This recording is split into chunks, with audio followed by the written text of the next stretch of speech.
Beberapa hal yang perlu kami sampaikan kepada publik. Saya kira pertama, bahwa pimpinan PKS telah berkomunikasi dengan Bapak Prabowo Subianto sebagai Presiden Republik Indonesia terpilih pada Pilpres 2024.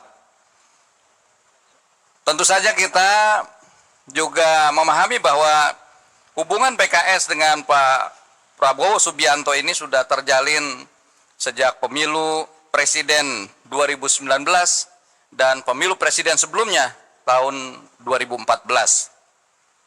Oleh karena itu, Musyawarah Majelis Syuro yang ke-11 ini mengamanatkan kepada DPP PKS untuk melanjutkan komunikasi yang telah berlangsung baik kepada pimpinan-pimpinan partai, tokoh-tokoh keumatan, tokoh-tokoh kebangsaan sebagai upaya untuk membangun Indonesia yang lebih baik.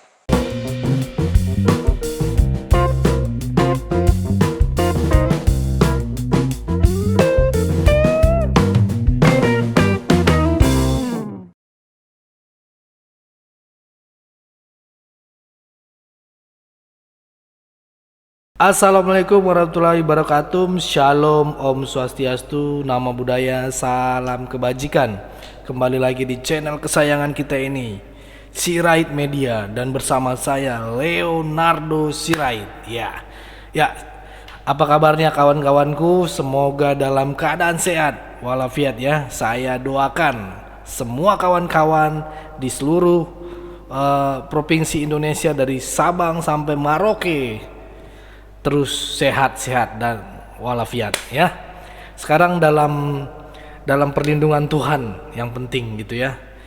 Yang jelas Tuhan yang Maha Esa gitu ya. Fix ya.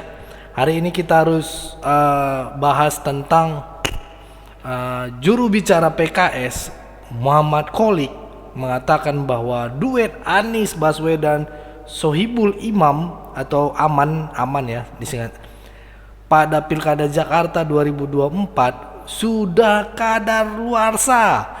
Ini kawan-kawan, ini sangat memalukan dan kiamatlah gitu ya. Tamatlah karirnya Anies ya sebagai maju untuk Gubernur DKI Jakarta. Hal ini mengingat masa surat keputusan atau SK yang diusung gitu untuk mengusung menjadi calon hanya berlaku dari tanggal 25 Juni hingga 4 Agustus 2024. Ini udah bolak-balik diobak-abik tapi tidak ketemu ya. Nah, itulah politik ya. Politik itu ya bisa dibilang dinamis gitu ya. Menurut dia sampai saat ini PKS belum menerima surat rekomendasi dari partai lain untuk mendukung Anies pada Pilkada Jakarta. Hal ini membuat pihaknya tidak bisa maju sendiri karena kurang kursi. Aduh kawan-kawan, kurang kursi ya, ini bahaya ini, negonya kayaknya kurang pas ini. Ini kan lagi negosiasi gitu kan. Oleh karena itu PKS kini memulai komunikasi dengan partai lain gitu ya untuk mengusung pasangan calon gubernur dan wakil gubernur pada Pilkada Jakarta. Adapun salah satu kelompok yang mau diajak bicara yakni Koalisi Indonesia Maju, yaitu KIM gitu ya. Astaga, berarti ibarat kata itu PDI tidak mau ya kan. P3 nggak mau mungkin ya, atau ya partai-partai lain lah ya, mungkin yang harus ini Golkar gitu ya. Makanya harus mencari Indonesia Maju nih, kayak seperti PSI kan. PSI lumayan tuh di Jakarta ya, Demokrat gitu ya. Nah kita lanjut. Salah satu opsinya adalah kita membangun komunikasi dengan Koalisi Indonesia Maju sampai tahapan mengkaji, membahas opsi alternatif ketika pasangan Aman ini tidak bisa berlayar karena kekurangan kursi, ujar Kholik. Aduh, Ini sudah kiamat ini saudara-saudara, kawan-kawanku. Ngeri ya. Tapi menurut saya seru juga ketika Anies bisa masuk ke pilkada. Seharusnya masuk dulu gitu biar ada pesta demokrasi ini seru gitu ya. Jadi lawan dan sebagainya. Dan lucunya lagi juga Ahok juga nggak bisa masuk saudara. Teman-teman, Ahok tidak bisa diajukan oleh PDI karena suara PDI kecil kursinya di DKI Jakarta gitu. Tidak bisa mengajukan gitu di DPRD. Kursinya kurang gitu ya. Dan dia harus join juga gitu, tidak bisa mengajukan sendirian gitu. Harus gabung dengan Gerindra, harus gabung dengan Golkar gitu ya. Jadi rancu ini saudara, teman-teman. Ya, ditambah lagi kerasnya waktu yang semakin cepat gitu ya untuk pendaftaran ini. Ini makin seru saudara. Nanti saya akan kasih lihat masukan-masukan yang disampaikan oleh abang kita ini ya. Ini sangat menarik juga. Saya juga sering mendengarkan beliau dan menurut saya terobosan kata-katanya sangat kocak inilah kita ini ya. Ya, apa pandangan kalian teman-teman tentang berita yang baru bergulir ini gitu ya. Karena kita lihat Nasdem juga masih memilah-milah gitu kan ininya. Ahok untuk saat pilkada Jakarta ini apakah ada komunikasi dari partai Ahok sendiri khususnya? Saya tidak tahu persis, tapi dari sekjen sama tim pilkada ya, mereka memang melakukan komunikasi terus dengan beberapa partai ya. Itu terutama dengan PKS dan PKB. Saya kira itu.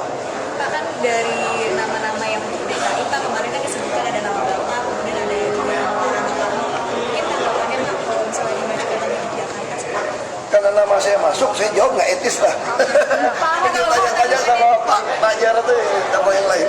Pak Ahok kemarin Pak Jarod juga menantang PKS begitu untuk berani nggak mendukung Pak Ahok begitu kan? Dari Pak Ahok sendiri? Ya mesti tanya sama PKS dong, itu bukan tantang ke saya. PKS aja. Apa nih? Kan pernah mengatakan bahwa Pak Anies itu secara prinsip tidak bisa dari PDIP. Itu sebenarnya masih ada kemungkinan nggak PDIP? Saya tidak tahu itu ya, tapi kalau lihat dari sistem PD Perjuangan kita partai pelopor kan. Kita ini partai kader. Selama ada kader yang terbaik, kita di deretan kader PD Perjuangan ini banyak banget ini. Tadi sebut nama gitu banyak. Saya kira untuk orang luar itu baru bisa kalau kita tidak punya kader untuk maju. Biasa tuh seperti itu di PD Perjuangan. Karena di kader kan kita dilatih kan. Tiap kali datang kita dilatih. Kita dididik. Ya istilahnya ideologi Marhainisme, Bung Karno, kita Soekarnois, itu di mana kita dilatih. Apakah mengajuin Anies lagi atau tidak gitu ya? Ya serba salah gitu. Tapi saya bingung kalau sempat dia mengajukan Anies sama aja menjilat gitu ya. Menjilat seperti apa yang diomongin Ahok. Anies itu begini, begono, begini, begono gitu kan. Ternyata itulah politik. Hari ini lawan, besok kawan gitu aja ya kan teman-teman.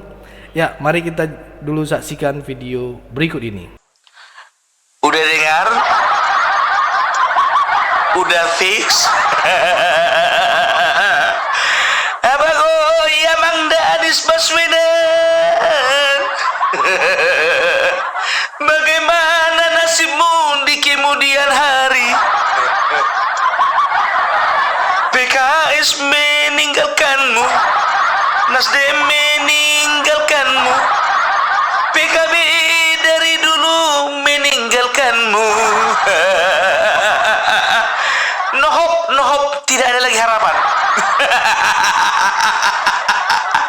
Ya, jadi ya kalau tidak salah ya juru bicara siapa namanya itu lupa aku ya. Jadi juru bicara PKS juga mengatakan bahwasanya kita sudah kasih tenggang waktu kepada Anies Baswedan ya untuk memenuhi persyaratan menambah 4 kursi ya 4 kursi lagi kalau tidak salah menjadi 22 minimal ya, karena memang parliamentary thresholdnya itu di angka 22 kursi. Dia harus kerja keras sebetulnya mencari dukungan, tapi sampai sekarang tidak terjadi, tidak terrealisasi. Aku pun bilang sama PKS kan, sebetulnya mereka yang salah. Kalian kan udah tahu kalau Anies itu nggak bisa bekerja. Dia taunya ngomong doang. Jangan berikan pekerjaan rumah kepada orang yang taunya ngomong doang. Udah tahu nggak bisa kerja, dikasih tugas. Makanya salah orang. Salah orang dari awal, salah orang udah gue bilang ya kan. Jadi sebetulnya kalau bisa diperkirakan ya kan, ini memang sebetulnya bukan, ingat ya, jangan sampai ada yang menuduh si PKS ini yang memang tidak punya komitmen lah, tidak punya prinsip lah. Bukan, masalahnya bukan di PKS ya. Kalau anak-anak Abah kan begitu penilaiannya ya, namanya anak-anak Abah. Begitu Abahnya ditinggalkan, mereka mencak-mencak, kesurupan. Banyak kali itu berita tentang itu ya, berita yang semalam ini mengenai PKS akan meninggalkan Anies. Di bawahnya itu dibikin, selamat tinggal PKS. Ya, goodbye PKS. Ada lagi yang bikin, saya nyesal dari dulu pilih PKS. Sekarang biar tahu kau ya, anak-anak Abah, dengarkan ini. Sama seperti PAN ya, yang dulu dia basisnya basis agama, ketika mereka menjadi lebih terbuka, bukan meninggalkan prinsip-prinsip agama ya, bukan meninggalkan nilai-nilai agama itu, dia tambahkan nilai nasionalisme yang lebih tebal dari sebelumnya, mereka akhirnya menjadi partai terbuka, menjadi mereka PAN bisa menjadi partai yang fleksibel, kan begitu. Nah, PKS kalau ku tengok yang mengarah ke sana gitu loh. Dan bisa bisa terjadi kemungkinan bahwasanya PKS akan bermetamorfosa menjadi seperti Partai Amanat Nasional. Jujur ku bilang samamu ya, I am non-is, tapi kemarin aku mendukung salah satu caleg yang dari Partai Amanat Nasional. Di kampungku sendiri nih, ya, di kampungku sendiri aku mendukung caleg yang berasal dari Partai Amanat Nasional. Itu dia, ya, padahal kita dulu PDIP garis keras kan begitu. Tapi ku tengok memang aku nggak ada menolak waktu itu, karena apa? Ku tengok PAN itu menjadi partai yang terbuka. Ya nggak tahu nanti kemudian di pemilihan berikutnya aku akan bantu caleg dari PKS. Iya, kenapa enggak gitu loh? Semua kemungkinan kan boleh terjadi, kan begitu, ya kan? Ya, congratulations untuk PKS, lebih waras sekarang. Dan ini lebih waras, lebih realistis, dan lebih logis gitu loh, daripada mendukung Anies.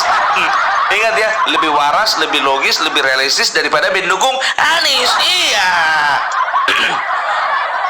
Kan begitu. Jadi ada beberapa kesalahan sebetulnya, bukan beberapa kesalahan sih, lebih dikatakan ada beberapa celah. Kenapa Anies ini ditinggalkan? Yang pertama, dia itu terlalu jumawa. Dia berpikir bahwasanya semua partai itu tertarik ya, bahwasanya kalau aku ini masih harum aku, kan begitu. Aku ini kan mantan calon presiden. Kau mantan calon, bukan mantan presiden.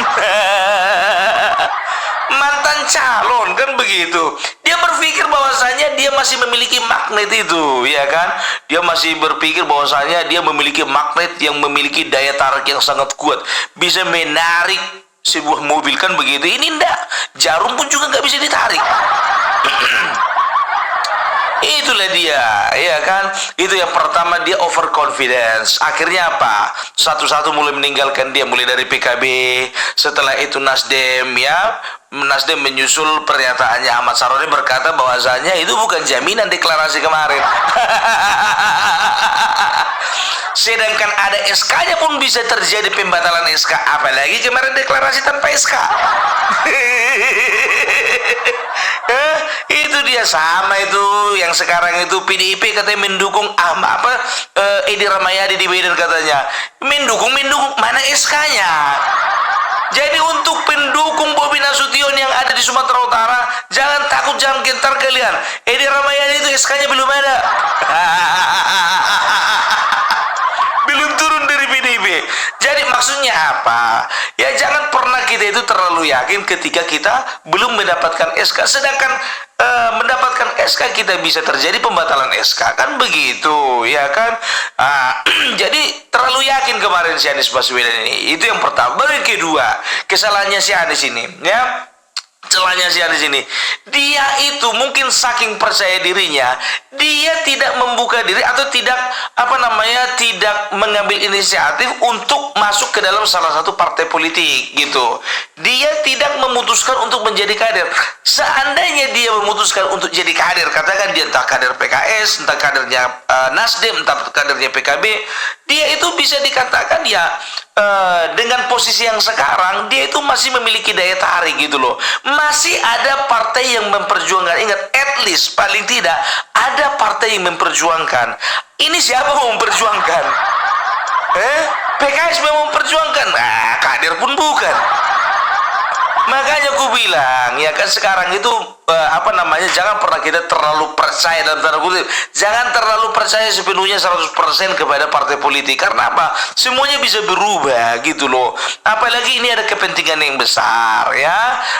Dan kan kemarin Erlangga Hartarto kan juga mengatakan bahwasanya yang menjadi wakilnya si Ridwan Kamil itu inisial S. Siapa itu inisial S? Ada dua kemungkinan. Yang pertama Sohibul Iman. Iya dong. Yang ketiga Suswono kalau nggak salah, kader PKS juga di Jakarta ya. Jadi ada kemungkinan. Jadi begini, kalau ku katakan ya kan, kalau berdasarkan pengamat politik yang lain juga itu serem aku dengan mereka mengatakan bahwasanya sebetulnya sudah jauh hari ini ya, sebelum dari pengumuman ini, itu sebetulnya sudah ada deal-dealan antara PKS dengan Kim gitu loh ya. Dengan Kim itu sudah ada deal-dealan ya, kita sudah bisa pastikan lah. Mungkin ya Kim itu membuka ruang untuk PKS menyodorkan wakilnya, maka luluhlah PKS. Nah sekarang ini kan logika mulai berpikir ya, kalau mendukung Anies sekian kali-kalinya, kalau mendukung Kim Plus sekian kali-kalinya. Kebetulan persentasenya ketika mendukung Kim Plus 85% kemenangan sudah di tangan. Nah kalau Anies putih hitamnya pun belum jelas, entah menang tanggal nggak tahu juga. Ya itu dia ya. Jadi bisa dikatakan kalau ini, oh iya belum ada SK-nya masuk ke Kim. Kok masuk ke Kim ada SK? Ngapain SK masuk ke Kim? SK itu diberikan nanti ketika ada pencalonan kan begitu ya. Tapi sekarang ini bisa dikatakan ini PKS ini mundur teratur dengan cara yang santun. Dia deklarasi seperti itu ya, supaya apa? Supaya publik tidak terlalu mempersalahkan ya. Tahu sendiri kalian otaknya anak-anak Abah. Dan juga mulutnya. Sebetulnya anak-anak Abah ini yang lebih berbahaya mulutnya, karena mulutnya lebih besar daripada otaknya. Iya. Nah tapi udah ya alhamdulillah ya kan, itu anak-anak Abah itu sudah banyak yang tobat. Dan juga ini sebetulnya salah satu perhitungan juga ya kan, ini PKS juga melihat ini anak-anak Abah kok pada banyak yang mundur gak mau dukung Anies kan begitu. Itu sudah apalagi PKS itu partai kader ya kan. Biasanya apa yang dikatakan ketum katanya itu yang garis lurus sampai ke bawah gitu loh ya. Jadi itu celah si Anies itu tidak mau masuk ke dalam partai politik ya kan. Ya mungkin itu dia terlalu yakin ya, sedangkan nggak masuk partai politik bisanya aku dapatkan dukungan dari 3 partai kan gitu. Apalagi kalau sampai aku dukung masuk ke dalam partai politik gitu. Atau mungkin juga dia sanksi ketika dia masuk ke salah satu partai politik, maka yang lainnya akan mundur ya kan. Sekarang sih memang serba salah, mau masuk dia jadi kader, enggak jadi kader juga tetapnya mundur yang lain. Kenapa duluan kau tenggelam daripada PDIP? Duluan dia tenggelam daripada Ahok. Ya itu dia ya, makanya gue bilang ya kan, ini Bapak Prabowo ini sedang obrol kursi menteri, suka-suka dia mau ngasih berapa sama siapa Nggak kayak kemarin Bapak Joko Widodo, ya kan? Begitu mau dikasih 3 sama si Anu gitu kan, datang ibu gitu. Ah udahlah 2 aja lah sama kau kan begitu. Mau dikasih 4 sama partai Anu gitu kan, datang ibu katanya lagi kan. Udahlah dikasihlah cuma 2 kan begitu. Kalau ini Bapak Prabowo nanti nggak akan ada dengar-dengar kata nggak ada. Gitu loh, jadi dia akan lebih proporsional kan begitu ya. Sekarang ini bisa dibilang ya, sosok yang paling menentukan kemana arahnya bangsa ini, yang bisa menentukan siapa menterinya hanya Bapak Jenderal Prabowo Subianto. Jadi inilah buah dari pengkhianatan. Masih ingat kawanis apa janjimu kemarin sama Bapak Prabowo Subianto? Kalau Bapak Prabowo Subianto mencalonkan, saya tidak mencalonkan. Kau bohongilah, mencalonkan pula kau. Setelah itu sudah kau mencalonkan, kau bilang pula dia punya nilai 11 dari 100. Kan kurang ajar namanya itu. Kalau boso cowok ini rojan, wasem. Iyalah, itulah dia. Ya, biasanya ini pengkhianatan dibayar dengan pengkhianatan. Sama juga sama anggotamu itu Edi Rahmayadi ya kan, berkhianat dia sama Bapak Prabowo, artinya akhirnya apa? Dihanati juga dia sama PKS. Pengkhianatan berbuah pengkhianatan. Udahlah, ya kan? Udahlah nih sekarang, jadi mimpimu itu dikuburlah dulu dalam-dalam. Ya lebih bagus lah. Kemarin itu kan kayak siapa namanya, Ganjar kemarin ya kan, tenang dulu 5 tahun ini, slow man, slow. Ini kau langsung muncul lagi ke permukaan ke pilgub itu ya kan, terlalu kali ambisimu itu. Ya, makanya aku bilang ya, jangan dikasih tugas skripsi kepada anak SD. Kayak ginilah jadinya. Udah tahu kalian itu manusia nggak bisa kerja. Masih ingat juga videoku yang kemarin, aku bilang apa ya? Anies itu memang harus dijegal, karena apa? Kalau nggak dijegal dia, itu Jakarta makin hancur. Berani aku bilang, udahlah.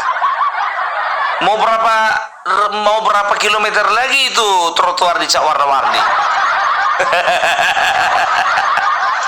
Mau berapa banyak lagi itu bon-bon itu yang dibilang kelebihan bayar? Sudahlah ya, udah cukup, kurasa 5 tahun ini udah cukup lah ya.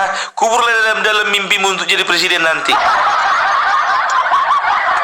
Mau gabung kok ke PDIP silakan. Cukup rupanya kursi. Ini dilema juga, menjadi dilema juga sama PDIP nih. Kalau siapa kayaknya lebih cocok lah si Anies ini didukung daripada si Ahok, kan mampus juga si Ahok jadinya. Nggak jadi lagi dipilih. Gitu aja putar terus. Tapi ini dia ya, kalau bisa kemungkinannya ya, kemungkinan besar melawan kotak kosong, nggak apa-apa kotak kosong. Kalau kotak kosong ini kan kalah ya menang ya tetap menang gitu loh. Maksudnya apa? Kalau misalnya menang Ridwan Kamil daripada kotak kosong, nantinya tetap dia dilantik. Tapi kalau misalnya Ridwan Kamil kalah suara dengan kotak kosong, nah maka keputusan itu akan kembali ke pusat gitu loh. Siapa yang berwenang di sini? Ya presiden, tapi kan ujung-ujungnya ke Ridwan Kamil juga. Kalau kembali ke pusat katanya mantul lagi itu ke Ridwan Kamil juga itu. Iya, itu makanya aku bilang nggak mungkin Ridwan Kamil dilempar lagi ke Jawa Barat, nggak mungkin. Deddy Mulyadi di situ. Siapa sobat-sobat sentuh Deddy Mulyadi berhadapan dengan Bapak Prabowo?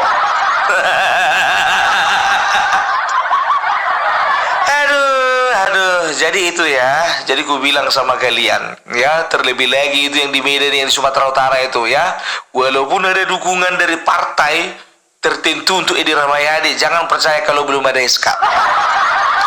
Aku bukan karena benci samamu, karena sayang ya, cintaku samamu. Ayah, dengarkanlah. Kadang-kadang tergoda juga, ada pertanyaan di dalam kepikiranku, kenapa lah pendukungnya ini manggil-manggil dia ayah? Kan pikirku begitu, ya juga ya, paslah itu ayah, nggak mungkin dipanggil bunda. Iya. Oke lah Fadir ya, Fadir. Oke lah dulu kalau kayak gitu ya. Jadi kamu bilang sama kalian, mari kita dukung pemerintahan dengan sepenuh hati. Kita dukung, kita kawal terus jalannya demokrasi ini ya. Jadi jangan ada kata penjagalan-penjagalan ya. Karena memang sebetulnya untuk Anies Baswedan kualitasnya itu sudah dipertanyakan dari awal. Ya aku udah bilang sama kalian dari kemarin itu ya, yang bikin namanya si Anies ini meledak itu kan partai-partai ya, sebetulnya nggak tahu apa-apa itu arah, tapi karena sentimen agama yang dimainkan kemarin itu ya, nggak tahu tak kenapa bisa menang dia waktu tahun 2017. Oke lah ya. Selamat tinggal Anies, selamat tinggal masa lalu.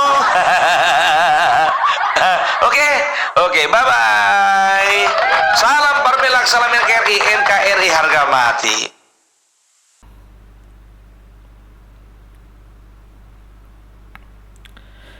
Nah, itulah tadi videonya teman-teman. Apa pandangan kalian tentang video yang sudah kita bagikan ini? Dan menurut saya ini sudah sangat keren sih gitu ya. Ini ya, teman-teman bisa berikan komen ya, pandangan-pandangan kalian tentang video yang sudah saya tayangkan gitu. Dan juga kawan-kawan bisa juga bantu untuk klik tombol subscribe channel Sirait Media ini ya. Dukung gitu biar saya Leonardo Sirait makin giat lagi bikin video gitu ya. Dan ya diizinkan untuk tampil di sini menayangkan video-video untuk politik gitu ya. Kita akan membahas dengan santuy gitu ya. Itu ya teman-teman. Mungkin itu saja dari saya. Terima kasih. Saya Leonardo Sirait. Mohon undur diri. Salam. Tetap jaga NKRI. Harga mati. Boom.